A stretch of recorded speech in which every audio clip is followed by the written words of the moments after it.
Hi, it's Kibun. I wanted to start today's video with a big thank you to everyone who chooses to watch this channel. I know there's just so much good content out there, so you deciding that this was worth your time, I'm very thankful for that. So it's been 2 months and our community has grown to more than 1,500 subscribers. And some of you I've even met in real life and become friends. So these days, a lot of our content is driven by you. So I'll be the first to say that I have less experience and know less than a lot of you out there, so I'm really learning with each video every day. So please continue to share your thoughts and knowledge in the comment section, because to me, this exchange of ideas is what makes our community special. So thanks a lot for listening to all of that. So yesterday, I talked about PAP's calculus in Jalan Kayu SMC. So I saw that there's been a lot of interest in understanding more about the potential candidate from the Red Dot United. Again, no relationship to the Red Dot perspective. So in today's video, let's talk more about Miss Kala Manickam, and it's going to be a really colourful one. So to understand Miss Kala, it's probably important to understand how the RDU came to be. So just before the GE2020, the Red Dot United was set up by two former PSP members, Mr. Ravi Pillaman and Miss Michelle Lee.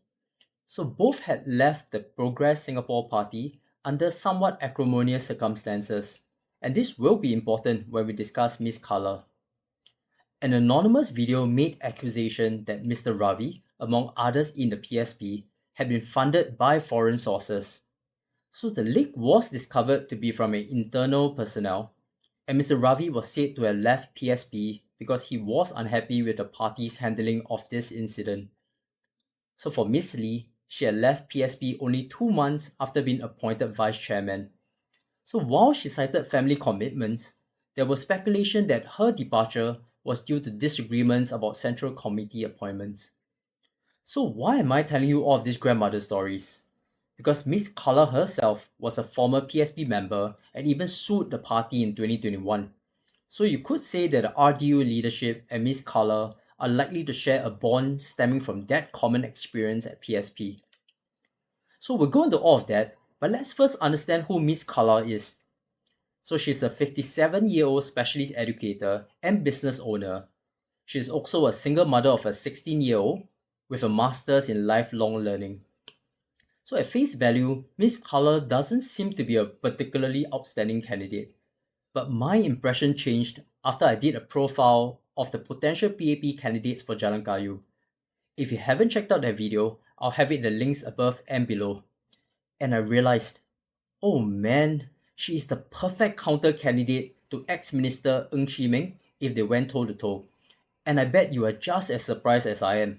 So let's dig into all of that.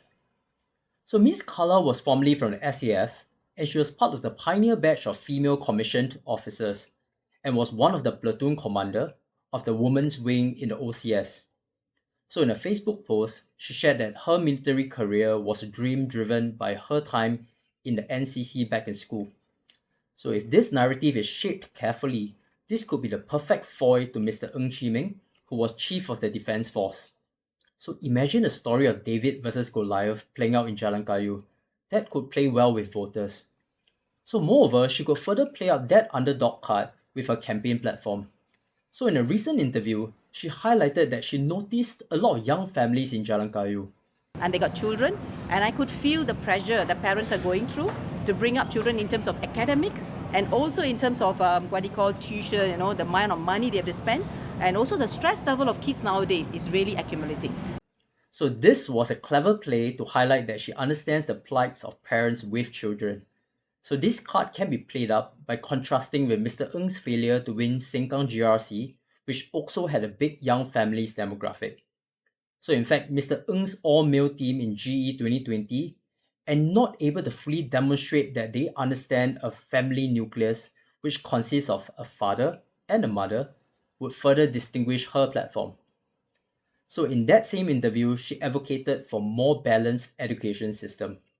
And I'm being a mother of a 16-year-old kid. I know what the child goes through. So basically, we are going to do something in education whereby we see there's an opportunity to give a more academic system or environment where they have a balance.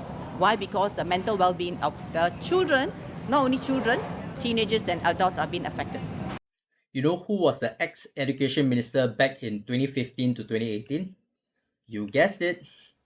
So her focus on the mental well-being of children and parents could be the one issue that could further contrast her with Mr. Ng, that will play well with the swing voters. On her other campaign focus areas, this is her channeling her inner Mr. Leong on jobs. We have a very hardworking Singaporeans and capable Singaporeans who will go through all these retraining and skills they're going through, but apparently they don't seem to get a job opportunity and stagnation in the wage and no recognition for their value of the worth. And they are very experienced people. So there's something that we need to explore and expose is in terms of getting job opportunities. That's one aspect.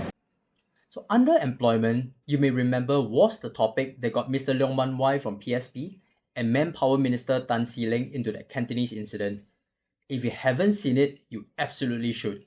It is one of the political memes of the year, if not this decade. And I'll have it in the links above and below for you. So while Miss Kala brings with her some winning qualities, the Red Dot United feeling her comes with some risks. I would like to say that what attracted me to them is they are looking into issues in a more fairer manner for Singaporeans and also to give a very inclusive Singapore. So is it just me, or do you note an independent streak with Miss Kala? Just keep that in mind as we examine some of her history that may call into question her long-term commitment with the RDU.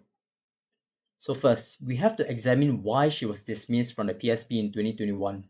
So as I mentioned earlier, she also sued PSP. So as a result of that lawsuit, we managed to understand a lot of the details into the events that led to this. So PSP chairman Dr. Tan Cheng Bock surmised that her termination was due to her uncompromising attitude, even though she was resourceful, outspoken, and had a strong fighting spirit. It was said that her working style was her way or the highway, where she would not join team events or organize her own walkabouts with her own volunteers. Many of these solo efforts led to situations where the PSP team could not put on a united front to the public. On top of that, she showed a willingness to air dirty laundry of the party when she publicly criticized her party mate, Mr. Brad Bower, about his COVID-19 views. And regardless of how egregious his views were, I think there's a lot to be said about someone who is willing to go outside of the party to air grievances. And this aggressive approach generally does not really change hearts and minds. So all of these seem to suggest that Miss Kala is more of a lone wolf, which appears to go against the thing that sets the Red Dot United apart from other opposition parties. And let's hear it straight from what RDU chairman Mr. Ravi has to say. A lot of political parties are very personality driven, right? I felt that there is a need for a values driven party. So RDU's focus on values rather than personalities does not seem to align with the kind of candidate that Miss Kala is, which brings into question her long-term with the party. With that said though, a lot of Miss Kala's conflict with the PSP appears to stem from differences in strategy, with the GRC team competing for Nee Soon in GE2020.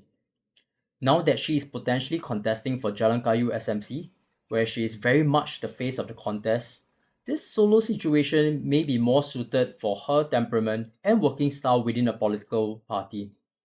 So from RDU's vantage point, I can see why they could tolerate or even accept a lone wolf type personality.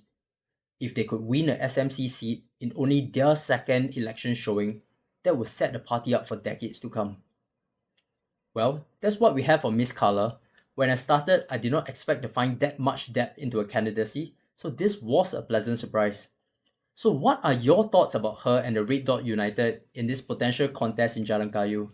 Let us know in the comment section below, and until next time, this is the Red Dot Perspective.